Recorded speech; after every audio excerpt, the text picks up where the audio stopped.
This is a Flying Cow production.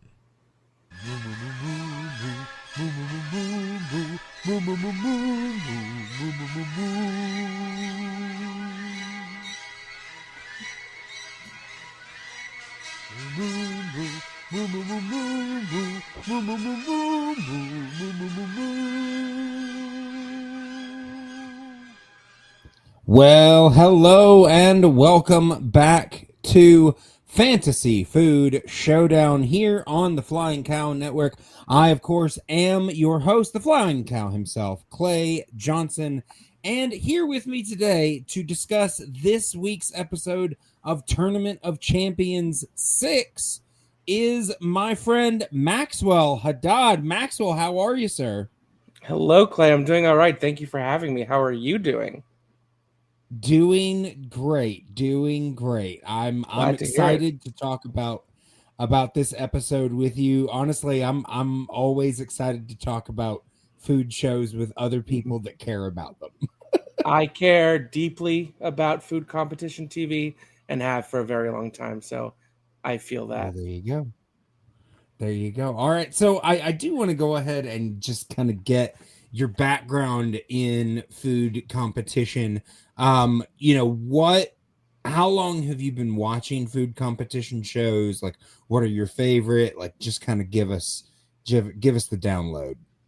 Sure. I mean, I was an early adopter of Top Chef, basically watching live from season 2. And that to me is still the high water mark for American, at the very least, food competition shows. Sure. And I think you only need to look at what the Food Network is doing now and how the majority of their stars and chefs came from Top Chef to see the impact it's had. Yeah. But I like a lot of stuff on Food Network too. Everything from, back in the day, Cutthroat Kitchen, Iron Chef America was a big one. Chopped, of course. And now I think Tournament of Champions is great. They're doing such a good job. And it continues to grow. And to me now it's like, at least in terms of, again, American TV, the best competitor to what Top Chef has been doing all these years. All right. I mean, I will say, I really only started watching Top Chef in the last couple of seasons. I'm probably going to go back and watch some of the earlier seasons, but I really have only seen the current season and the one right before it. Sure. So I've seen the every Kristen episode. Oh, sure. So, how long have you been watching Tournament of Champions then? Since season 1, basically from the premiere of the first episode. I was already watching a lot of Food Network. They were advertising it. I saw a lot of faces I liked. So, yeah, the whole time, basically. Yeah. Wow. Okay. Yeah. I mean, I didn't get pulled into this until I think the middle of season 3 or towards the end. And I've, been watching since then. But yeah, I mean, to hear someone that's an early adopter from the beginning, obviously you know what you're talking about when it comes to this show. Getting into this, then obviously a lot of the game, a lot of these competitors. We have this week. They started round 2 last week. We finished up round 1 and we started round 2 this time. And from round 1, they basically, in years past, they've kind of jumped all around and you never really knew who was going to be competing when. But this year in round 1, they did Division A, then B, then C, then D. And honestly, I wasn't sure what they were going to do with round 2. So I wasn't really surprised when they decided to hit B and C. Yeah. I like that they got rid of the East and West. I think that was limiting and opened up the field a lot. Agreed. And having B and C be the first one makes perfect sense. Okay. So, I mean, I will say for me, it was difficult because I didn't know who was going to be playing. Therefore, I didn't know who to whose points to put out yet is Right. basically, Right. was my thing. But I mean,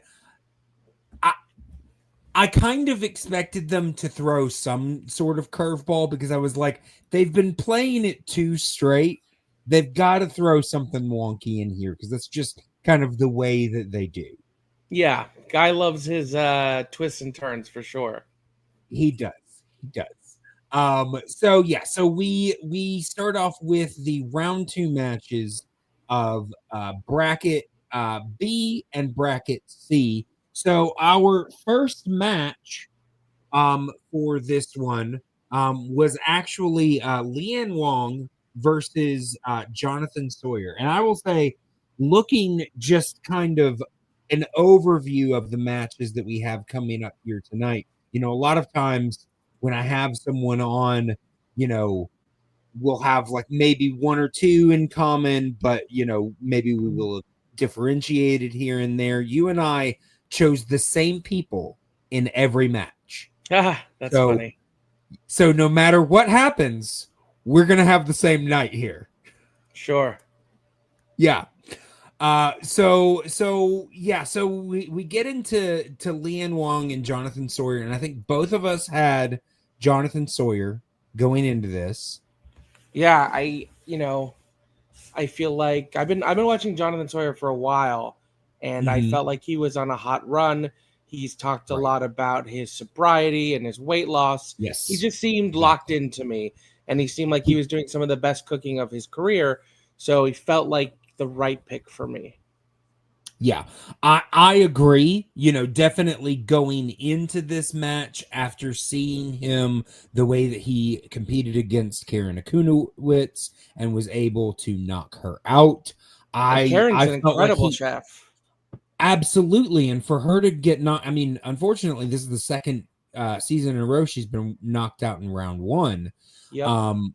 But I mean, I will say that happened to Antonia, and then she came back and nearly won the whole thing. So Indeed, yeah. know, Sometimes getting knocked out early humbles you and focuses you, and you can come back. And didn't work for Karen this season, but yeah.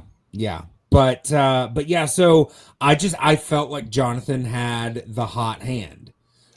So that being said, Leanne Wong has been killing it for a long time. She was on the first season of Top Chef. She placed 4th. If I'm not mistaken, after that, Top Chef hired her to be a consultant who helped create and conceptualize some of the challenges. And then she came back to compete 2 more times. So she's been competitively cooking on TV for like 2 decades now. So she's someone you should never count out, and perhaps we were wrong to. Well, and I mean, I will say she mentioned it in this episode. She consistently, every time she competes, she wins the first match, and then she has been knocked out in the second round at least 2 years in a row. So, obviously she's looking to get over that hurdle. Jonathan is looking also to get farther than he's ever been, but I believe second round is the farthest he's ever been. Yes. So, yeah. So, we will have to see. But yeah, so we spin the wheel and we get, let's see. So we get grouper for the protein, parsnips for the veg. They had to use a meat slicer. It ended up being meat slicer. It was originally smoking gun, but that got changed because so in years past, a lot of times the final thing will be time. And often in the first round, they will set the time as 30 minutes, but often after that, they will put time back on the randomizer, and the time can be a little bit more up in the air. But they've decided to fix the second round time again, and it's now at 35 minutes. What do you think about that change and fixing the time for both the first and second round? I like it a lot because I think it brings all of the cooks in each round on an equal playing field. Sure. And I like that the wild card wheel can spice things up in a different way. You know, time is one of the hardest things in these shows and these challenges. I mean, to cook a composed dish that you have not had time to pre-plan or pre-conceptualize in 30 or 35 minutes, as hard as it looks on TV, I can guarantee you it's harder, right? So going into the round knowing you have a fixed 35 minutes, you know, because in the past you would see like 28 minutes, 37 minutes, just give them all the same time and let them cook. So I think that's a smart choice. And I think this season, especially, the show overall has done a nice job of cleaning up some of the things in past seasons that felt a little messy. And I appreciate when something like this can learn from its mistakes and grow and better itself. And so far, I think it's proving to be a really, really strong season. So it's a very long answer of saying I like the wild card versus the time. Sure. So then are you hoping that when they go into the quarterfinals that they set the time there as well? Yeah, I think it would be the most fair and consistent way to continue on, but maybe they'll put time up there we'll see. Yeah. But you know, I will say, I think if they do put time up there, it needs to be a higher amount of time because obviously the higher they get, they are upping the difficulty of what's on the wheel. Yeah, I would hope for the next round it's at least, if they are doing time, 35 minutes would be the least amount of time and up from there. Agreed. So we'll see. All right. So yes. So yeah, they switched from the smoking gun to the meat slicer, and it had to be a high-end lunch. And this is, I think, an up in the difficulty in style, because before style was basically something just like, you know, glazed, or, you know, a basically just one component in the dish had to meet this criteria. Now they've got more of a format basically for the dish. I think what makes it harder is it leaves it more up to interpretation by the judges, right? Because two different people's idea of what makes a high-end lunch, there's no inherent similarity. Glazed is glazed, right? You can glaze a donut, you can glaze a piece of meat. It's glazed. You glazed it. Well done. Right. A high-end lunch, in my mind and in your mind, could be totally, completely different things. So it's a harder pin to nail, and that makes it exciting. And I honestly, I think that's what ended up losing this round for Jonathan. I honestly think that did hurt him a bit. I think you've got a very good point. I mean, you know, we'll get into it. Jonathan ends up making grouper tostada with parsnip crema, pickled parsnip, and parsnip slaw, which sounds like lunch to me. But I will say one of the first things, pretty much immediately after he said what he was going to make, and he had a bit of a discussion about it with Justin. Justin, as he is wont to do, took the camera aside and pointed out the fact that he didn't feel like a tostada was the makings of a high-end lunch. He felt like he was going to be up against it to make that work. Yeah, and as soon as Justin said that, I agreed with him. I rarely disagree with Justin. I think he's brilliant and very attractive, as an aside. But I mean, and one of the things that stands out to me, I think it was Marcus who said it's high-end street food, which to me still is not a high-end lunch. Like, I think it looked delicious. I love tostadas, but I would see you getting that at like a gastropub or a Mexican restaurant, not a high-end place where you're having a really nice lunch. So yes, I think his thought process on that sort of bit him in the tush a little bit. Yeah. But then getting into Leanne, so she made roasted grouper with parsnip fumet, parsnip puree, and parsnip salad. obviously she's definitely leaning into the more high-end territory. Yes. And a lot of times for things like that, the difference between lunch and dinner can often just mean change in portion size. 100%. So, when you are doing a more high-end dish, you're just making a little less for lunch than you would for sure. a dinner. But they both end up using the meat slicer quite heavily. I will say it was actually Jonathan who wanted it changed from the smoking gun to the meat slicer because the actual wild card slice that they landed on was move one down. And basically it was mutual between the two of them. He pitched it. Leanne didn't have a problem. I think she would have been fine with either one, but I think meat slicer was easier, right? When you have to smoke something, it limits what you can do with the dish. And you have grouper, you have parsnips, you can just use the meat slicer to slice any veg, any meat, and you have it on the dish. So, but when you have the smoking gun in, it's a more difficult technique and a limiting thing. So I think it was a smart choice.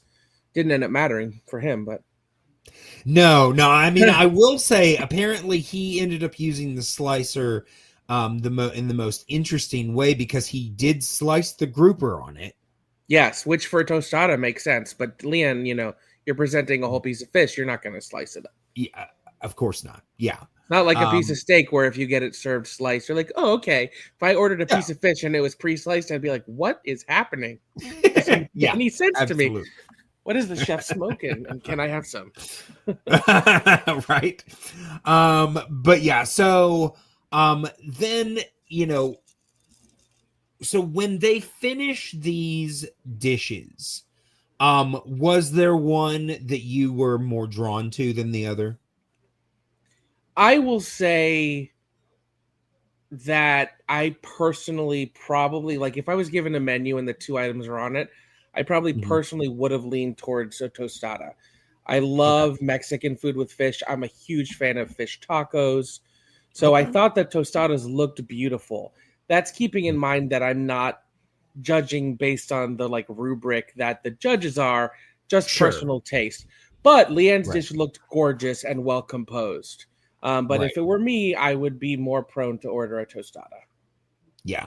I mean, I will say I really like tostadas. And when I saw it, I was like, okay, that looks like a high-end tostada to me. But then when I saw Leanne's, I'm like, if these two were sitting right next to each other and had to choose, I would probably go with Leanne's. Fair enough. But yeah, so we get to the judges, and I will say usually they they attempt to hide who the judges are each episode, at least before they're revealed in the first match. But I don't know if you got this or not. I kept getting replay or basically previews of what was coming up, and they showed us the judges. I'm not sure if I got that or not, but what I will say is even when they show just the not the face but the silhouettes or bodies of the people, Marcus and Nancy are two people who, because of their fashion choices, I immediately knew who they were, frankly. So I don't think the hiding of the judges is a necessary part of the show at all. No, it's okay. I will say I do kind of have fun guessing, mostly because very often I am right. As you say, Nancy's fashion is unmistakable, as is Marcus's. Yeah, if I see a big hat, it's Marcus. Yes, or a colorful suit, unless it's just blue, in which case it's probably Scott Conan. Yes, who, by the way, is Daddy. I think he is so handsome and well spoken. I mean, he's a good-looking guy. There's no denying. I love him. Yeah, but no. I did. I don't think I got the previews, but I clocked who they were pretty early. Okay, yeah. I definitely, they showed previews. I think they actually showed previews with including the judges last week, because in one of the later matches, Scott has such a reaction to one of the dishes. I guess they just really wanted to highlight it. Sure. So yeah, I definitely seen that clip, and they played it again, I guess in the coming up kind of thing, and I was just like, okay, it's weird that you're already letting me know who the judges are, but all right. But yeah, that's exactly who we get.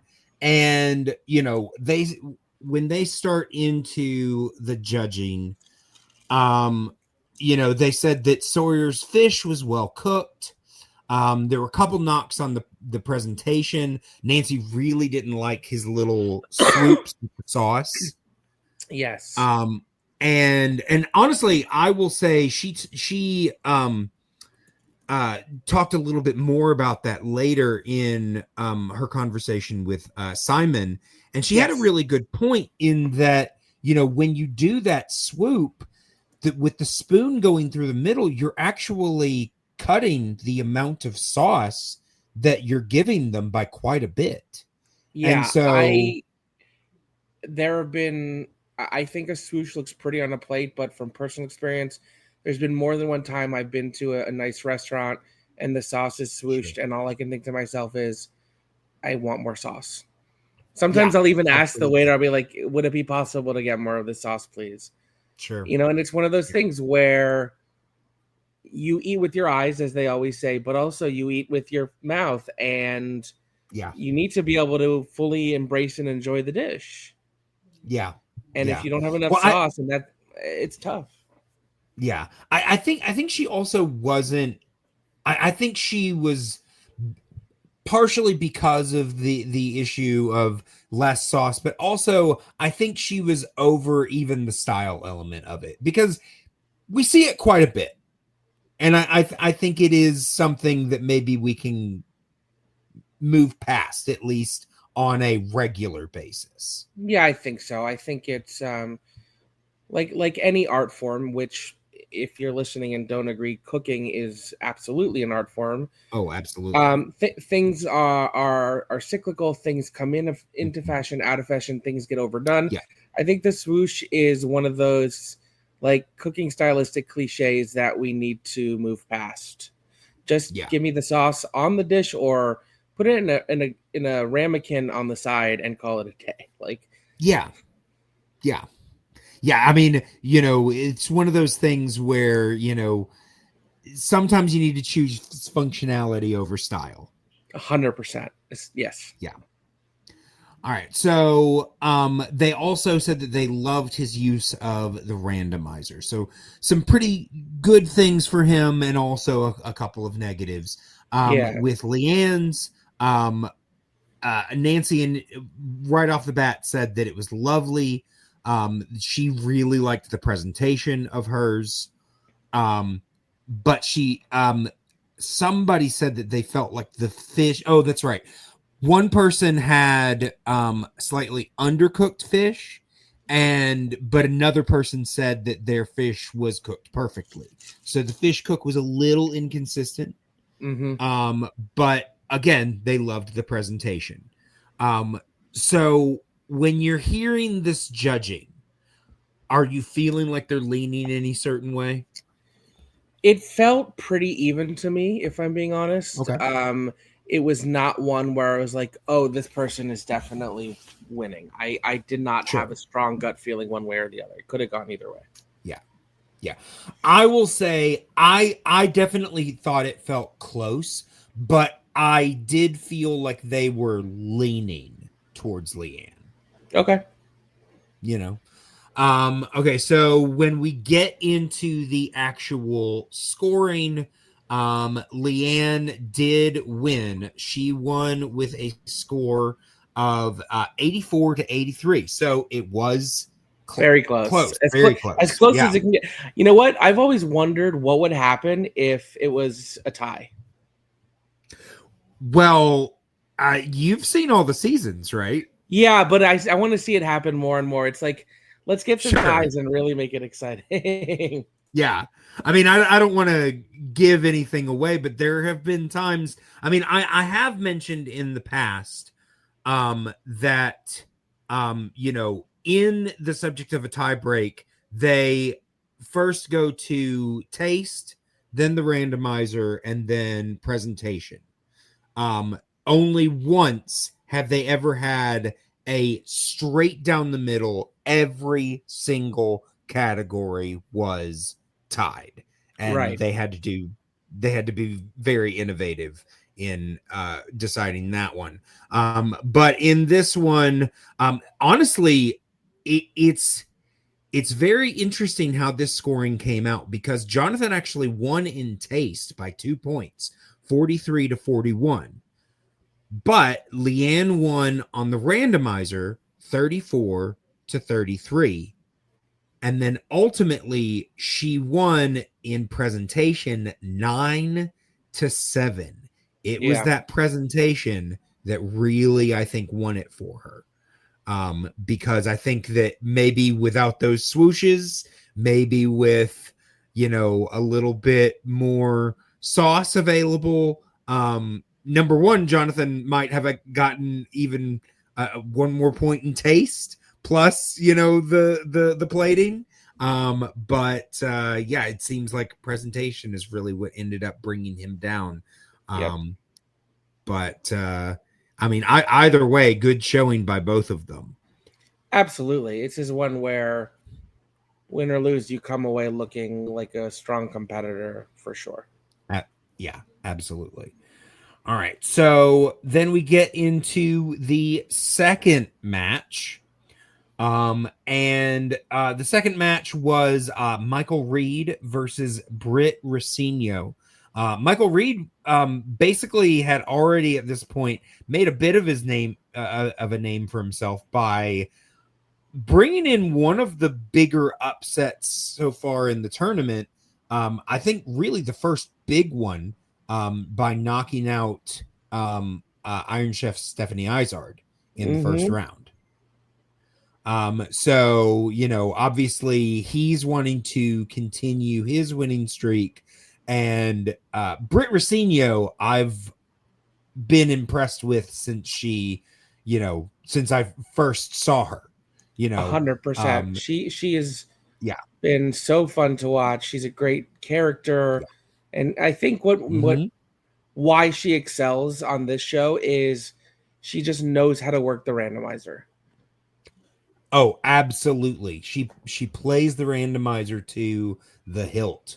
Yep. And so, obviously we both have Britt in this match. Yes. Yeah. Yes. Sorry. Okay. Yes. No, you're good. You're good. So we're both pulling for Britt in this match. Unfortunately, we've both lost one so far, so we'll see how we do with the rest of it. But when they spin the randomizer, they get whole lobster, which basically means that they have to use more than the tail. English peas, which was actually got respun, but it landed on peas again. It did. They had to use a vacuum sealer. It had to be in the style of Sunday supper. And let's see, it was, I can't remember. I wrote RPS, and now I do not remember what that means. RPS. Oh, rock, paper, scissors. Yes, that's what it was. Rock, paper, scissors. That's how they decided. Who got to choose, who got to spin again. Yes, and Michael won. He chose the peas, and still landed on the peas. Didn't matter. Did not matter. But yeah, so obviously it lands on lobster, and I'm feeling pretty confident for Britt. And she's feeling pretty confident herself. Yes. Yeah, and I think that's what makes her great too, is her confidence. If you go, 100%. I don't care if it's this show, any sort of competitive thing, if you say to yourself, I can do this, you're going to do it better off than if you're doubting yourself. So her confidence, I think, is her secret weapon. Oh, yeah. Oh, 100%. I don't think that I've ever seen her not confident, not certain that she has what it takes to do whatever is put in front of her. And I 100, as you say, I think that's one of her greatest strengths. I agree. Okay, so so Michael ends up making a lobster risotto with English pea mint puree. Now, I'm considering the fact that we are both watching Top Chef. When you hear risotto, you have a certain I feeling. screamed at the TV. Under no circumstance in any timed competitive cooking competition should you make risotto. I make risotto at home sometimes. It really requires your full attention and love and care. You have to keep adding stock, and you have to basically continuously stir it. And the line between it being perfectly cooked or undercooked or overcooked can literally be the matter of a few seconds. And when you have to compose a full dish and you're also cooking lobster and you're also doing this and that, you simply cannot give the risotto the time it needs to nail it. So he was shooting himself in the foot by that decision from the get. As soon as he said that, I was like, oh, well, Britt won. Yeah. Yeah. It was, I mean, not to say that there haven't been people who have pulled off this seemingly impossible, but it is like, it's literally like 1 in like 200 that is actually successful when it comes to risotto. It usually it can be done, but why take the risk? Why? Yeah, exactly. I mean, of course they're thinking high risk, high reward, but the odds are so against you. You know, last week we saw Carlos make mole, and of course that is challenging. But I have seen so many chefs be able to pull off mole. Is it difficult? Sure, but the mole, it's a different. Well, it doesn't require your undivided attention, right? Exactly. So it's a different type of difficulty. It's a type of risk where I feel like the potential for reward is higher. Because, you know, we've seen in this show and other shows, like, you can, if you're a great chef, you can get a lot of depth of flavor pretty quickly if you know what you're doing. Yes. Well, and, you know, again, we have seen lots of different chefs be successful with moles. Whereas with risotto, not so much. So not so much, no. Yeah. But yeah, so then Britt ends up making a poached lobster with country polenta and pea puree. And you can definitely tell that she is kind of relying on her roots, relying on, you know, probably things that she's had, because the whole thing is Sunday supper is the style. Yeah. If anyone's going to do Sunday supper well, it's an Italian. Absolutely. Absolutely. Having been served an Italian meal by an Italian family and had the you know, homemade belt notches to prove it. Yeah, it's yeah, they definitely know how to make that kind of food. But yeah, so let's see.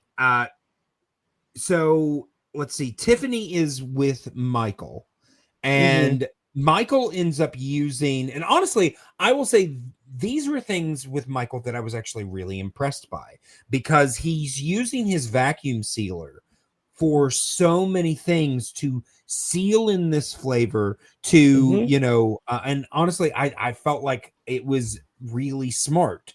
You know, Tiffany talks about, you know, the way that he's using it to, you know, infuse flavor in the majority of his ingredients.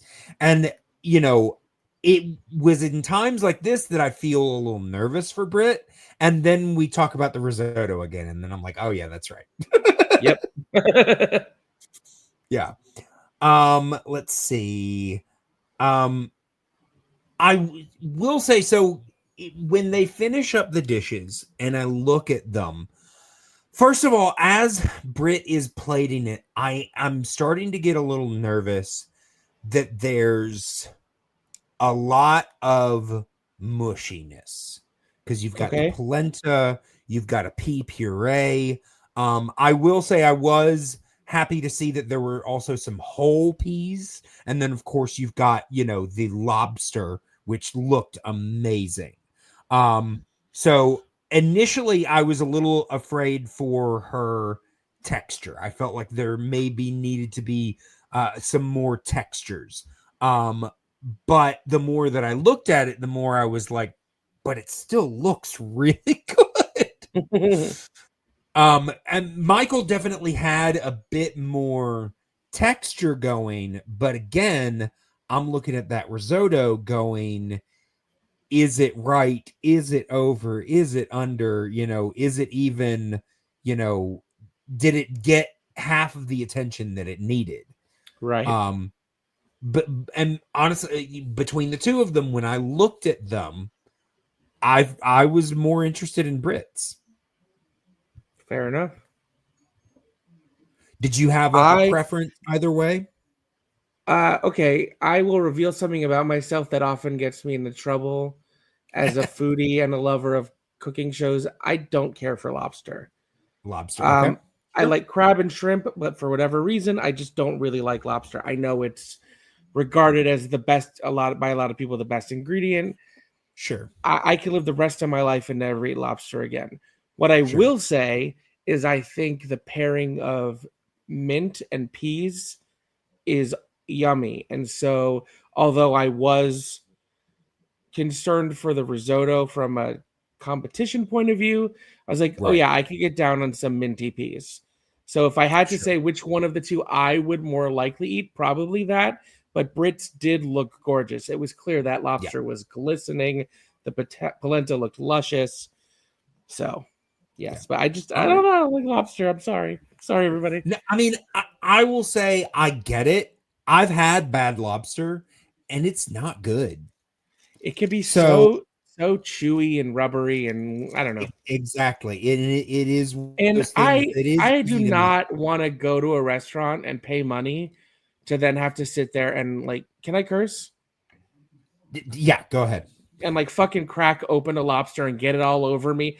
No. And then, you know, composed dishes with lobster, I'm just not going to order it. There's always other things. So I don't know. Anyways. Yeah. Hey, no, there's nothing wrong with that. You like what you like. Yes, exactly. All right. So when we get into the judging, Nancy thinks that the pairing on Marcus's was smart. She said that his peas were slightly under. Let's see. I've got this too much. I did not finish that sentence. I don't know what that means. I didn't know what it means either. Yeah. I will say something that I want to point out is that Tiff, when she introduced Michael, called it a chunky lobster risotto. That was completely her invention. That was not part of the initial description. Can I ask you a question based on this? Yeah. Sure. How do you think Tiffany is doing in this role so far this season? I think she's great. Okay. I have so much fun with her. I think I was talking about it last week. Honestly, just about every episode I've remarked on, you know, maybe I think in the first episode she was just randomly dancing behind one of the steps. You know, just these moments of joy, and then she's also, you know, extremely competent in what she says and when she says it. And so it's that that great combination of being,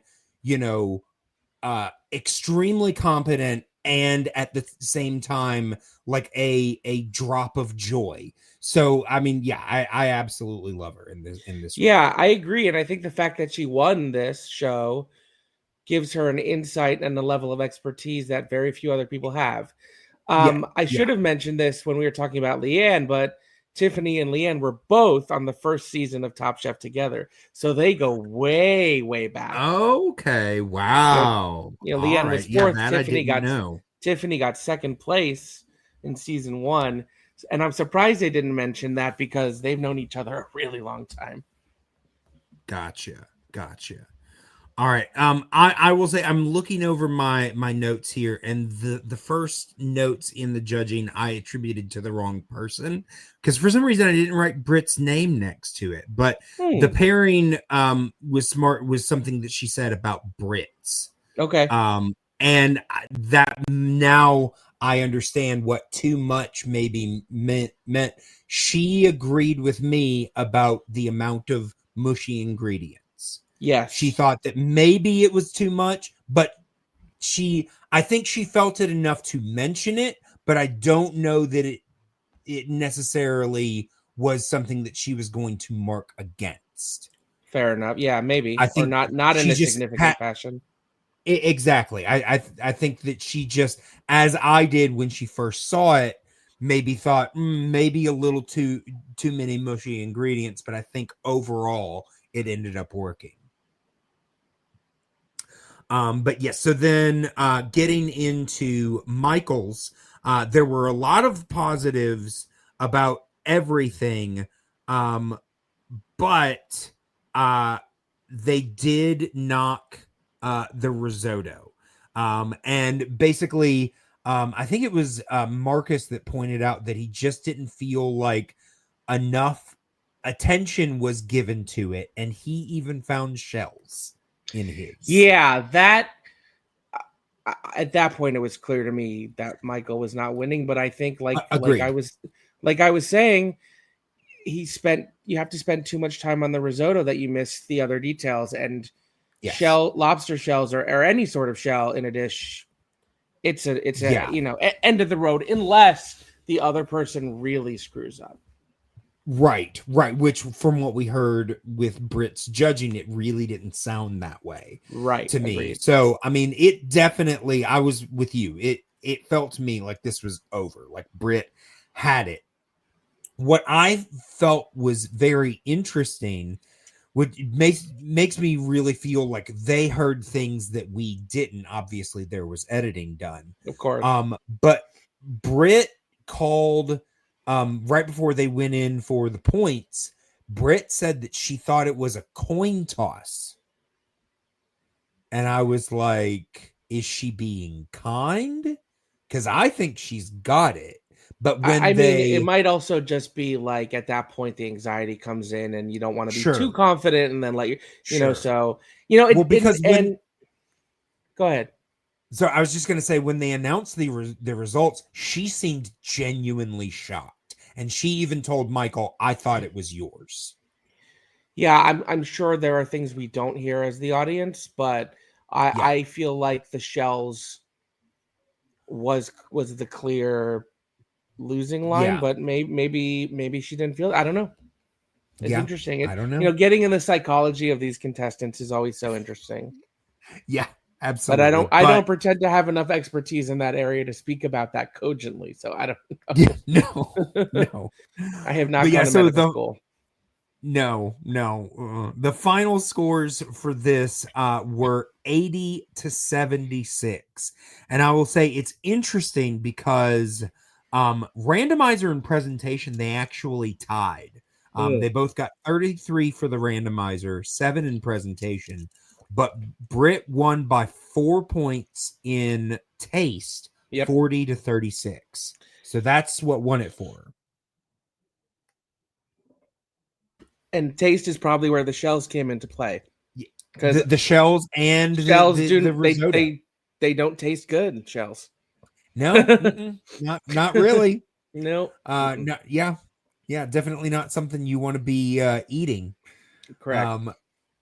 When they talked about the dishes with Simon, pretty much they said it came down to the risotto.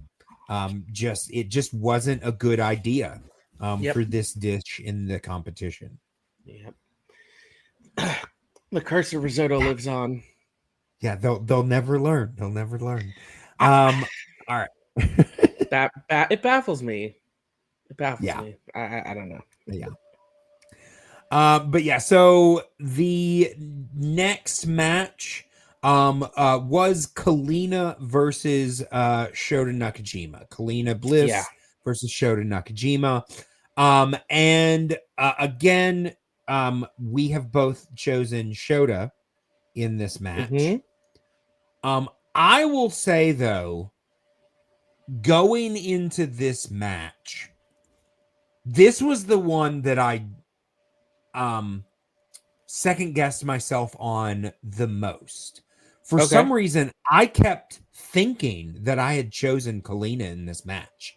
And it wasn't until I looked at my bracket that I remembered that I had chosen Shota. For some reason, I had a gut feeling that Kalina was going to win this match, but obviously not early enough on for it to have affected my bracket. Right. I went with Shota also, similar to how I felt about Jonathan. I felt like Shota had the hot hand. He scored incredibly well in his prior round. Second highest points we had so far, 88. Yeah, an 88, which is an incredible score. And I also just love Shota. I've been a fan of his since he was on Top Chef. I think his cooking style aligns a lot with what I like to eat, both the Asian flavors, but also how clean and simple he can make things. And Kalina, who was also on Top Chef, if I'm being honest, I didn't love her on Top Chef. I thought she had a lot of maturing to do and growing to do. And I think she's done it. I think since she's been doing Food Network with Chopped and Beat Bobby Flay and TOC, she's really come into her own. She's grown up and she continues to impress me a lot. So maybe we both, undervalued her a little bit because now she has the hot hand. Yeah. I mean, I will say I get what you're saying, especially in the first the first bit of her time on Top Chef, but I felt like I started noticing her a bit more towards the end of her time, and then when she chose not to compete in the I want to call it Comeback Kitchen. That's not Last right. Chance Kitchen. Last Chance Kitchen. Yeah, when she chose not to compete in that, I felt like that showed a level of maturity that she was acknowledging that it wasn't what she needed at that Totally time. Totally fair. And looking back now, I don't disagree with you.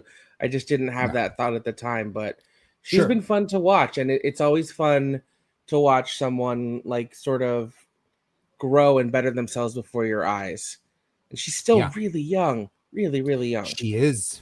She's very young. I mean, I don't know exactly how old she is, but I think she's like 36. Okay. She's okay, then not as young as I was thinking, but yeah, still especially for a chef, that's young. You're just approaching your prime. Yeah. So no, that's true. All right, so I will say seeing them interact, I got a kick out of how much fun they had with each other. Obviously they knew each other previously, and so I enjoyed kind of their interactions before and during the match. But getting into the randomizer, so we spin Cornish game hen was the protein, flowering cauliflower was the produce, which was a respin from delicata squash. Let's see, they had to use the salamander. It had to be a weeknight dinner. and the lower seed got to respin. So Kalina got to choose what to respin, and she chose to respin the produce. She mentioned that she had worked a lot with delicata squash and was basically just over it. It's so mushy. Sure. Yeah. It's a very mushy item, and I like it, but I understand why in this context you wouldn't want to use it for sure. Sure. So yeah, I mean, I will say, thinking about the fact that she's the lower seed, she was seeded at number 3, just coming in, having never competed in this. Obviously, a lot of that comes from, her success on Chopped and things like that. But I was surprised how high they seeded her, this being her first time in the competition. Yeah, I think the combination of Chopped and beating Bobby Flay is what did that for her. I mean, I think she could have been 4 or 5, but at a certain point, the seeding is arbitrary. Yeah. I don't know how they fully decided, but yeah, for example, Rocco DeSpirito, who has been a force in culinary arts for 30 years. I've been to many of his restaurants over the years. Like, to me, he should be a number 1 or number 2 just because of how long he's been doing this and how successful. And he's seated at 5, and it doesn't really matter. It's like whatever. I mean, I will say, when it comes to seating your if you've been in the competition, that definitely plays in it 100%. And I think he was rated like first or second in the first season, which he hasn't played since then, but he lost the only match he ever played. So I honestly did understand how he was in that, but as you say, his accolades are crazy. So yeah, I mean, yeah. All right. So then so let's see. So Kalina ends up making a grilled Cornish game hen with kimchi cauliflower and roasted cauliflower.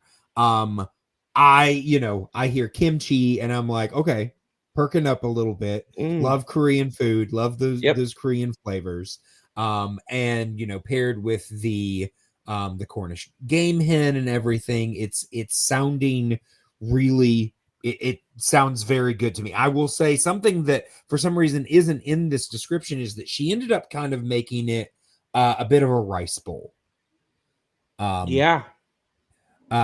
I don't know why rice isn't in this description, because it's from the final description, but for some reason they just decided not to mention that she included rice. But yeah, she ended up making it kind of a rice bowl, which we'll talk about a bit more when we get into what Shota made, because Shota ended up making Cornish hen with dashi soba, roasted cauliflower, and pickled cauliflower. So I'm a big fan of ramen and ramen restaurants, and the majority of the ramen restaurants that I go to, the 2 big items that you can typically choose from are ramen and some type of rice bowl. And so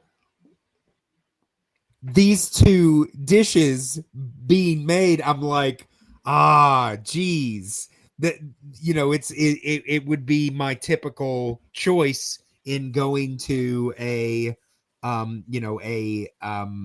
ramen restaurant.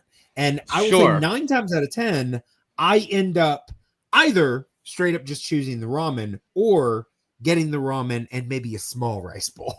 If I'm feeling particularly hungry. Yeah. I probably would have gone with the ramen. I love ramen. I go to eat ramen a lot. But I think it's sort of similar to the mole conversation we had, where to me, what differentiates a good ramen from a great ramen is the depth of flavor in the broth. Sure. And 35 minutes is not always enough time to develop that flavor while you are also doing 3, 4, 5, 6 other things. Right. And I mean, I think he did he put something in the pressure cooker, or I know he was trying to do something to bring in that depth of flavor. Yeah, I think he did. I think he did. And, I think he was aware of the risk difficulty and tried his best to mitigate it, and it just didn't fully work. Yeah. Okay, so yes, I have it written down. Shota tried to use the pressure cooker to get more flavor in the soup. They're both taking big swings here. Obviously, Kalina using these big, bold flavors with the kimchi and all this kind of stuff, and he's trying to infuse this dashi with flavor in a very short amount of time. So they're taking big swings, both of them. I will say, I also, any type of, I mean, like I said, I love ramen. I love soup, just in general. Like, I love soup too. Soup is always a good choice. Yeah. I mean, it's hard to go wrong with a good soup. I agree. So honestly, I'm feeling hopeful at this point. But yeah, so I will say during this, Britt Rossino is watching in the back because whoever wins, she's going to be playing. And I will say I really enjoyed, obviously we are getting the commentary from Justin and from Tiffany and a little bit from Guy, but I also really enjoyed getting the commentary from Britt, because she was making a lot of really good points and notes as to the flavors that they were using and the difficulty in what they were trying and things like that. I agree. Plus, it gives some insight into how she's sizing up who her competitor is going to be in the next round. Right. And of course, they actually also watched her match before this as well. But yeah, so when we get into the actual, towards the end, Shota started running out of time. And had to throw a lot of things together very quickly. He did end up plating his dish fully, but he was definitely racing against the clock, which often isn't a great sign. It is not always a great sign, but there is a part of me that always wonders how much they were actually racing against the clock and how close it is versus how the edit might be playing it up. Because in so many of these different cooking shows, it'll be like they have 4 seconds left, and I'm like, there's no human way they can get it done, and they do. So I think there's probably some level it of was probably fudging closer to like a minute left, right? Rather than but I don't, as a viewer, it doesn't bother me that they might do that. It makes it a more exciting watching experience. Sure. Like, imagine if football was pre-taped and they're fudging how much time is left on the clock. Oh, geez. Yeah. I mean, I imagine that there was at least some amount of tension because he was running in the last little bit. But yeah. So when we get the final dishes, you said you would have gone with Shota's? Probably. I love soup and ramen and those flavors that he was using. So probably. Yeah. I mean, I will say again, like I said, I love a good ramen. And it's very rare for me for the rice bowl to win out. But when I looked at these two dishes side by side, I was a little bit more intrigued by Kalina's. I'm not going to lie. Fair enough. I will say the Cornish game hen of it all, it felt to me like Kalina celebrated it more. It was more present and visible on the dish. And when she put that game hen under the salamander to just crisp up the skin a little bit more, that was the move, because there's nothing better than any sort of poultry when you have a really crispy skin and then the meat is still light and juicy underneath. Because I could just sit and eat crispy skin of like turkey or chicken all day. Delicious. So I think that was a brilliant move. So it's one of those things where they both looked good to me. I agree. I think they both looked good, but I was feeling odd that I was being drawn a little bit more to the rice bowl than to the soup. But getting into the judging, so I wrote down little sound bites that each one of them said. So Scott called it easy to love. There was a bit of a knock on the fact that she microwaved the rice, but I mean, 30 minutes, I get the knock. I also think she was absolutely right to do it. You can't really, again, you could cook rice in 30 minutes if that's the only thing you're doing. Right. Yeah. And it was not like a major component of her dish. It was a base. No. Microwavable rice is pretty delicious. I eat it all the time because of, okay, fine. It's quick and easy. Yeah. Well, and also I think I almost feel like they went for that because there really weren't a whole lot of other negatives to say. Yeah. So it's like we have to at least mention the microwavable rice because we're not saying anything else negative. Let's see. So Marcus called it craveable. And Nancy basically just said it was difficult to find fault. Yeah. That at that point it's hard to think that the other one's gonna win. Yeah. So with Shoda's, they said that it was good cook on the hen, delicious, but lacking depth in flavor. Which, not a great sign. Obviously, that's not a great sign, and not necessarily a surprise, because it's like not a lot of time to develop a rich broth for a ramen. I mean, those pot, like at a ramen restaurant, the broth, those pots will sit there 3, 4, 5 hours just slowly simmering, building up the flavor. Well, and I will say what I found most interesting about that is that when they gave that critique, Shoda seemed shocked. Like he felt like he had an actually pretty good depth of flavor with the dashi. But, obviously, apparently the judges didn't see it that way. Right. They also said that the flavor on the hen was inconsistent. So in hearing this, I feel like it's probably close, but I'm feeling pretty confident that Kalina's probably got this. Yeah, by the time of the judging, I felt confident Kalina was going to win. Maybe not by as many points as she ultimately did win by, but I thought it was hers. Right. Yeah, I will say I was not expecting the gulf that we ended up with because the final points here were Kalina won 86-79. It's a big spread. It's a very big spread.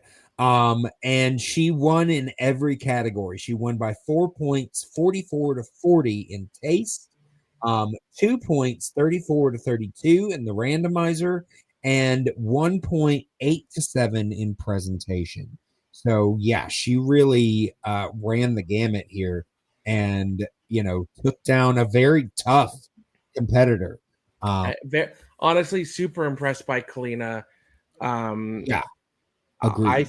I think we should keep our eye on her because, Britt only got 80 and Kalina got 86, and who knows what's going to happen. But I think it's going to be a close battle. I think it could go either way. Yeah, honestly, I'm now really excited to see that match. Yep. Because I will say I don't think that Britt has really had any high scoring matches yet. But honestly, you really can't judge that because, you know, sure, she outscored her in this match, but if they had had the same ingredients, who's to say that, you know, Britt wouldn't have scored even more, you Who's know? to say? Yeah. It's certainly not a direct comparison. No, absolutely not. So then that brings us to the final match. Sorry, there were a couple of things that I did want to mention. Okay. So when Kalina won, she, you know, they congratulate her and everything, and she comes out, you know, for the interview or whatever, and you know, sometimes they will bleep out whatever they say, but you can tell that, you Mm-hmm. know, they said they blurred her mouth. So I don't Yep. know what she said, No idea. but I was like, "Oh, okay." Whatever it was, I she's very excited. as she had every right to be, and she had every right to say Oh, whatever the fuck she said. yeah, absolutely. I Agreed. almost wish that when they drop these episodes on Max that they put like uncensored versions because, Yeah. but whatever. I mean, you know, obviously Food Network is a very family friendly brand, Yeah, all that kind of good stuff. of But yeah, course. I'd love, maybe some, on just on the internet or something, something where we can see, a little less filtered. Yeah. Um, but and Food the Network after judges, dark. I think they've done something like that at some. Maybe. But so ultimately the judges just couldn't stop going on about Kalina's dish. Yep. When Simon was asking about it, they just thought it was phenomenal. So there's not much more to be said. Yep. So that now brings us to the final match of the night, which is, of course, Jet Tila versus Mustache Joe Sasso.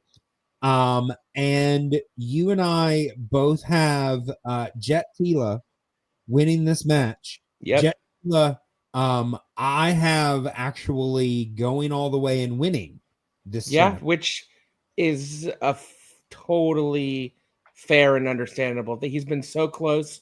He is an So many amazing times. chef. I've been fortunate enough to eat his food. He's so good. Oh, I jeez. would like to preface this by saying I think there's an argument to be made that this is the best match I've ever seen on TOC in terms of entertainment value, in Sure. terms of cooking, in terms of the shock value. It was awesome.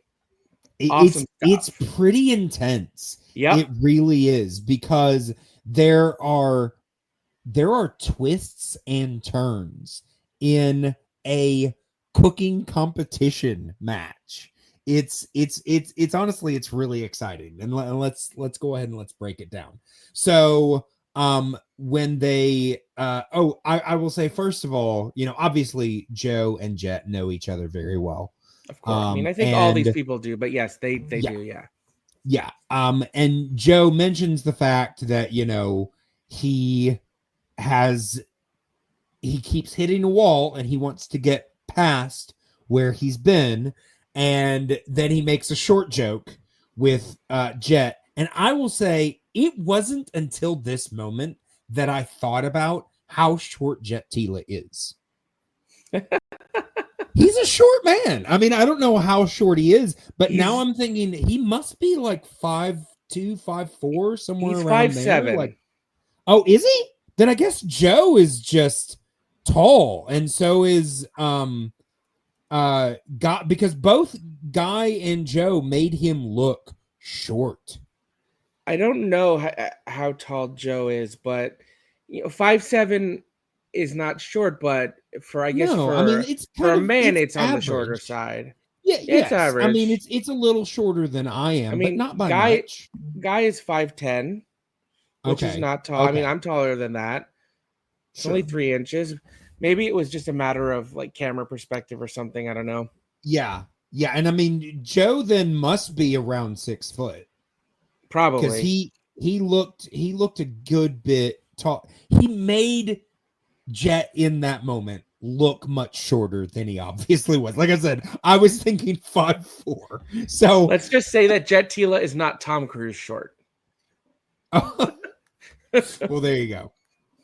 But yeah, so they spin the randomizer and we get protein of New York strip, chanterelle mushrooms. They have to use a French fry press. And the dish has to be go to takeout. The audience gets the chance to respin. They choose go to takeout, and it just ends right back up on it. And I mean, pretty much everybody said it, but I'm feeling pretty confident for Jet at this point. Yeah, especially because he owns a ton of restaurants that do Asian takeout. Yeah. This is sort of his bread and butter. And I feel like he has gotten takeout as a style at least once before in this competition and knocked it out of the park. Yep. So I'm feeling very confident for him at this point. Me too. So Joe ends up making, actually, let's go to Jet first. Jet ends up making a Thai spicy basil New York strip on chanterelle fried rice with chanterelle prick num pla. So, obviously, an Asian takeout, everything that he's doing, I am, I'm just like, yep, this looks good. Yep, He's letting people taste it, and they're just like, this is amazing. This is great. So feeling pretty confident. Joe ends up deciding that he is going to, it's takeout. So he decides that he is going to make a New York strip cheeseburger with chanterelle ketchup, pickled cucumbers with French fries on the side. And so he's making a hamburger. So he's going to grind this New York strip. And when he says this, everyone starts buzzing. Yeah. Justin, I think I immediately are like, this is not a good idea. He should I think Guy even said, I'm paraphrasing to a certain point, but I think he said, oh, the judges are going to drag him for this. Yeah. He did not think it was going to go well for him with this decision. And honestly, I'm feeling the same. I'm thinking that the moment they hear that he ground up this beautiful steak, that they're just, not going to have it. I'm feeling very confident at this what, though? I will say, when they showed him doing the grinding and I saw how much care he was putting into the mix, he was putting the extra fat cap in there. There was a level of thoughtfulness to it that I was like, okay, maybe it's not the best choice, but a New York strip steak is a beautiful high-end cut of meat, and there is some level of cognitive dissonance between strip steak and takeout, right? Yes. So that's true. Honestly, it was an uphill climb, these ingredients. Yeah, so I think it was a risk. Style. Yeah. But it paid off. Well, and here's the thing, as you say, the idea of grinding it sounds like a bad idea, but as I'm looking not only at the mix, but when I'm looking at this finished patty, I'm noticing how much marbling is in a hamburger patty, which usually it's so mixed in, it all looks the same color. But this is defined marbling, defined, the defined protein texture. I'm thinking this actually looks like it's going to be a pretty good burger. Yep. And it would it looked like a high-end steakhouse burger where you're paying $30 for it, and you're like, really, is a cheeseburger worth $30? And then you take a bite, and you're like, I would have paid $40 for this. Right, exactly.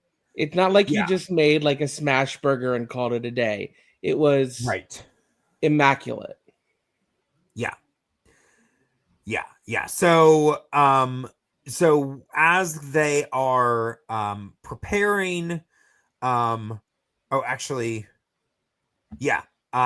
messed up when I said that Justin was questioning it. Tiffany was with Joe. Tiffany was questioning it. Correct. I mean, Justin probably would have too if he had been with Joe. Probably. But yeah. So Jet is using the press on all of his vegetables. The French fry press, whereas obviously Joe used it to make his French fries. And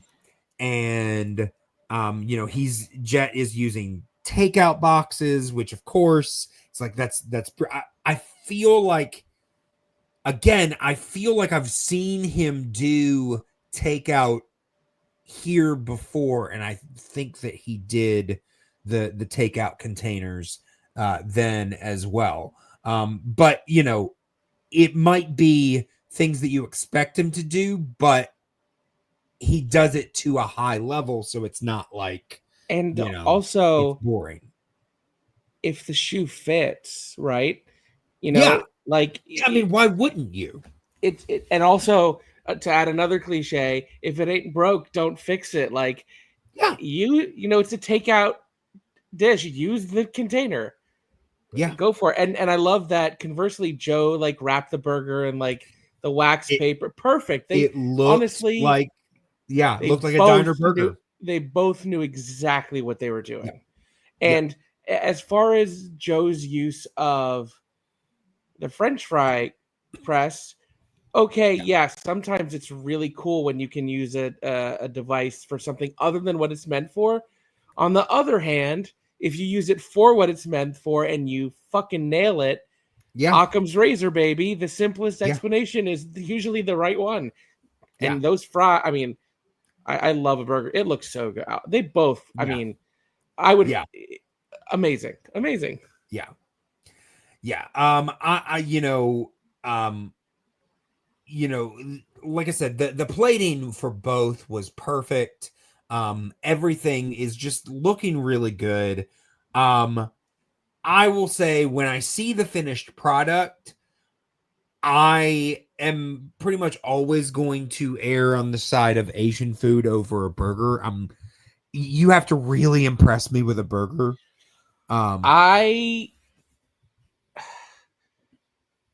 probably would have chosen the burger because it looked, honestly, it looked like if you opened a cookbook by a Michelin star chef to their burger, that's the photo of the burger. The quality of the meat, the pickles. Pickles are one of my favorite foods, which is no surprise once you know I'm Jewish. We love pickles. It's a whole thing. The use of making like a chanterelle mushroom ketchup, and it just looked like the perfect. That was really creative. I don't eat ketchup. But the idea of using the mushrooms to make the ketchup, I was like, that's creative. I still probably wouldn't eat it, but that's creative. Fair. Listen, I think there's something like primal about taking a bite into a juicy, delicious cheeseburger, right? You have the bun, you have some sort of accoutrement, you have the patty and the cheese, and the grease is dripping down your chin, and it's simple, but when it's executed well, I would argue there are a few things better than a great cheeseburger. And as it turned out, the judges agree. Yeah. So when we get into the judging, they judged Jets first. And this was the reaction that I mentioned. Scott Conant has a physical reaction. I think he like threw something and did a spin. Wasn't that And he for the burger? no, that was for No. Jets. Oh, okay, my bad. Yeah, no, that was for Jets. He was just beside himself for how good it was. Let's see. Marcus said that he nailed it. And that he was going to eat all of it. Nancy basically just kind of reiterated a lot of the things that had already been said, but there were zero negatives. Nobody said anything negative. Yeah, and at this point, I'm like, Jet crushed it, and Joe's going home. I mean, well, even at the end, number one, Joe said, after Jet's judging, I was ready to go home. And Guy said, I was ready to send you home. That judging was just so good, you didn't think it could be topped. And then... there's no way I thought it could be topped. No.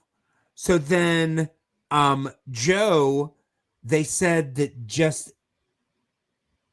it was everything was perfect about the burger. It was craveable, show-stopping, all of these things. So again, no critiques.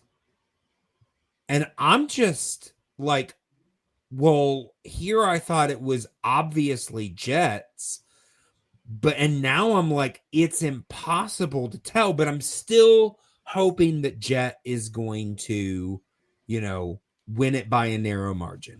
Yes. I'm still feeling like he's got to have this.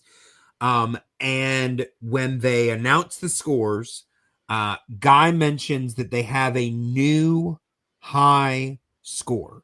Final scores are 91 to 93. And Joe ends up winning. And I could not believe it. I don't think anybody could. I will never forget the face Tiffany made. Her face in that moment was so iconic to me. I feel like I don't even think Joe believed it. Like, yeah, everybody was mouth open with a cheeseburger. Yeah. Yes. Yeah. I mean, even Joe said if a cheeseburger beats Jet's dish, it's going to be by a very narrow margin. Honestly, I was surprised that it wasn't closer, but 93, and it ended up being specifically by taste. Everything else was tied. Randomizer was tied 37. Presentation was tied at 9. Again, there's a perfect presentation for those two dishes. Taste, Joe Sasto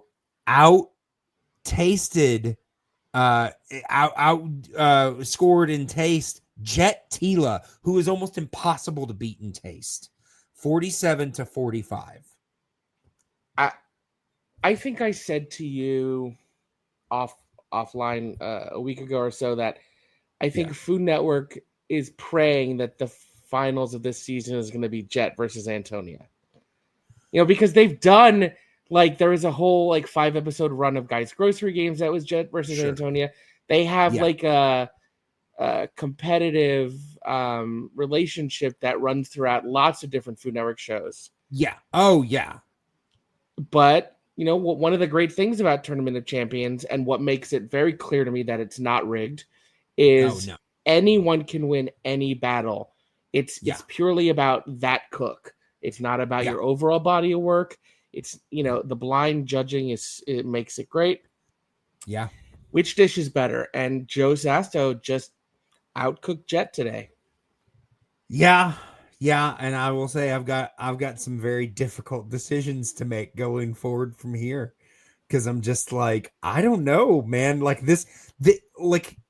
Obviously I had a hard time with Tobias losing in the first round last week. That was tough. Yeah, that was tough. But this makes me rethink all of my picks, Yeah. This is by far my worst week of this tournament.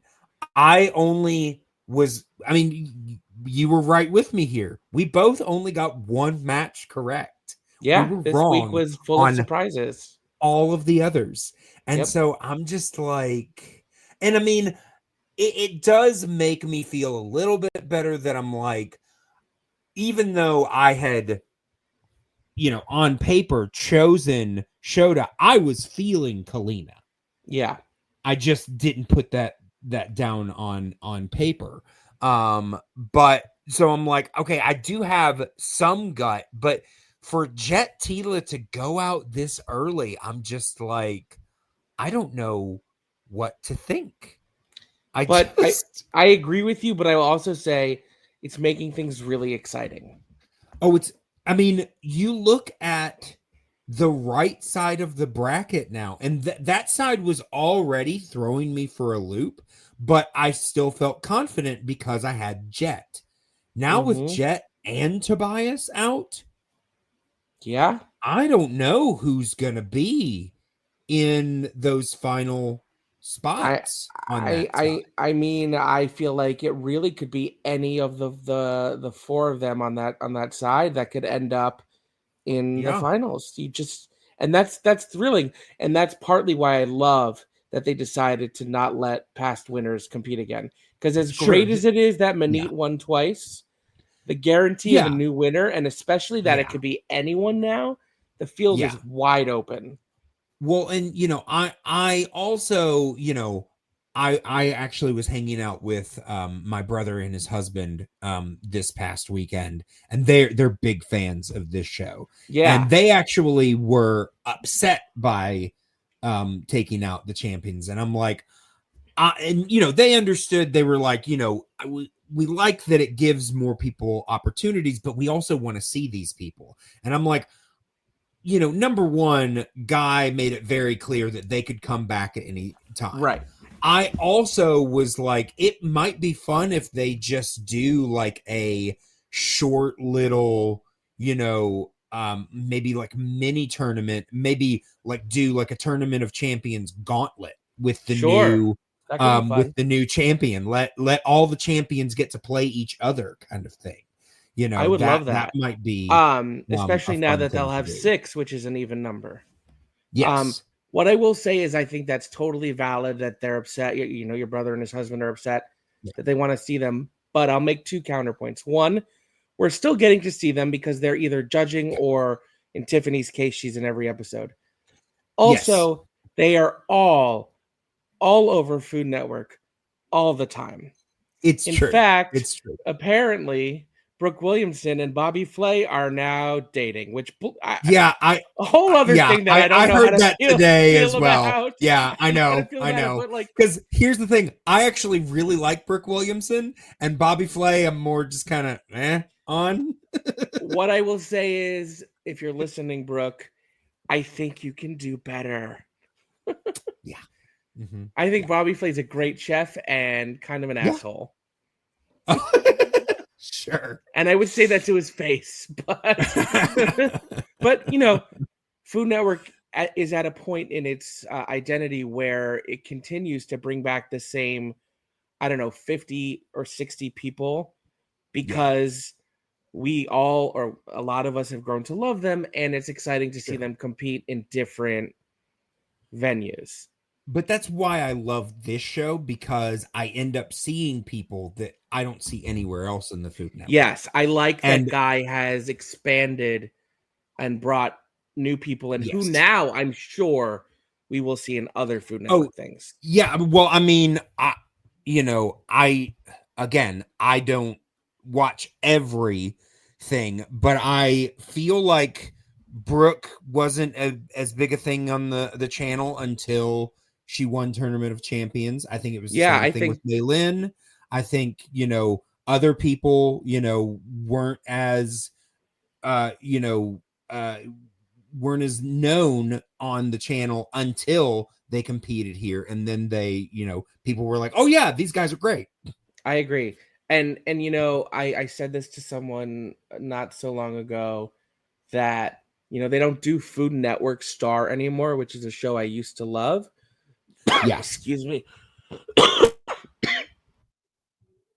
Excuse me. But now Tournament of Champions has sort of become a replacement for that. Yes. Yeah. They really continue to just take everyone from Top Chef for the most part. Sure. That being said, I mean, they're good people. So... They are great. They're great. You know what? Yeah. They're good chefs, and they've already been proven that they can handle being on camera, right?